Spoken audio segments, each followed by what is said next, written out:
नमस्कार दोस्तों, कैसे हो आप सभी। उम्मीद करती हूँ कि आप सभी ठीक होंगे।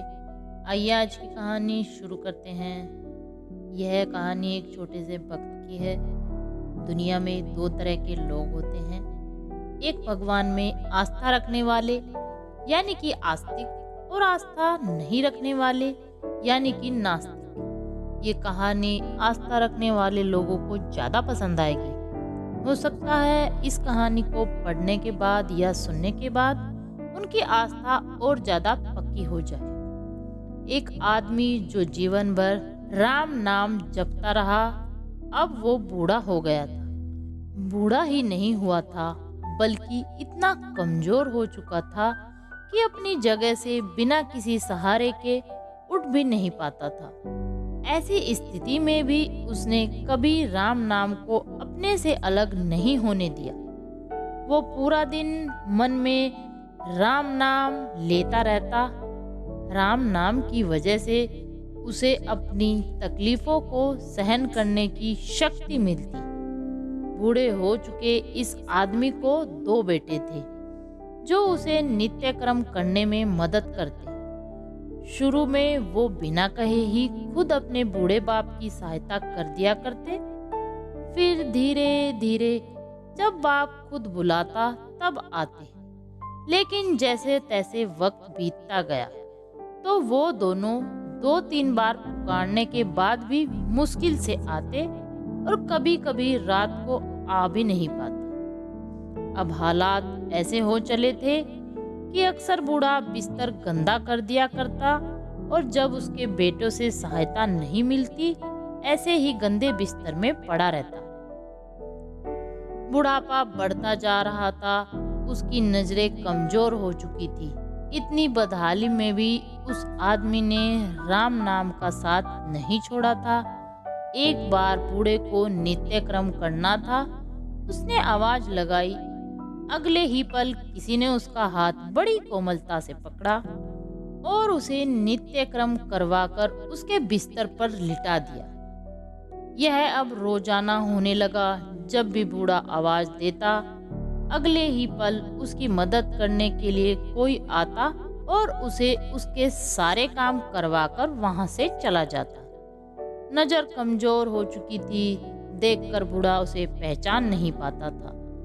लेकिन बूढ़ा जानता था कि यह उसके बेटे नहीं हो सकते, और वह इस वर्ष भी उनके बेटों का नहीं था। एक दिन जब बूढ़े आदमी ने अपने नित्य क्रिया करने के लिए अपने बेटों से मदद मांगी, तब अगले ही पल उसे फिर से वही मुलायम वाला स्पर्श महसूस हुआ। सारा काम खत्म करने के बाद बूढ़े आदमी ने उस व्यक्ति का हाथ पकड़ लिया और उससे पूछा, सच सच बताओ, आखिर तुम हो कौन? तुम मेरे बेटे तो नहीं हो सकते। बूढ़े के सवाल के साथ उसके कमरे में बहुत तेज रोशनी हुई और प्रभु ने अपने दिव्य अवतार में वहां पर दर्शन दिए। किसी भी वस्तु को बड़ी मुश्किल से देख पाता था, वही बूढ़ा भगवान के दिव्य रूप को स्पष्ट रूप से देखने में समर्थ हो पाया। जिस भगवान का नाम वह पूरा जीवन लेता रहा, उसे अपने पास पाकर बूढ़ा उनके चरणों में गिर पड़ा और बोला, भगवान, मैं धन्य हो गया जो आपने मुझे साक्षात दर्शन दिए। लेकिन भगवान, मैं बहुत शर्मिंदा हूँ क्योंकि मैंने आपसे मेरे नित्य कर्म करवाए। भगवान ने कहा, मेरे लिए सारे काम एक जैसे हैं। अगर वह काम मुझे अपने भक्तों के लिए करना पड़े तो मुझे सभी कामों में खुशी मिलती है। बूढ़े ने हाथ जोड़ते हुए भगवान से कहा, लेकिन भगवान, आप यह सब करने के बजाय मुझे मुक्त ही क्यों नहीं कर देते? क्या आपके दर्शन मात्र से मेरी मुक्ति संभव नहीं है? यह सब प्रारब्ध की वजह से है।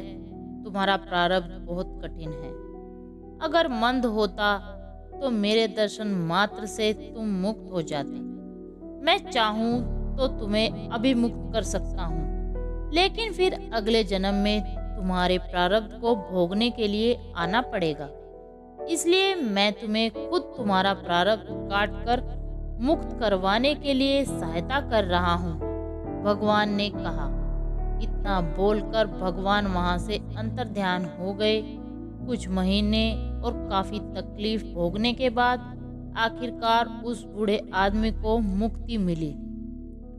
तो दोस्तों, कैसी लगी आपको हमारी आज की कहानी? अगर कहानी पसंद आई हो तो कमेंट करें, लाइक करें, शेयर करें और अगर चैनल पर नए हो तो सब्सक्राइब करें। आप सभी का धन्यवाद।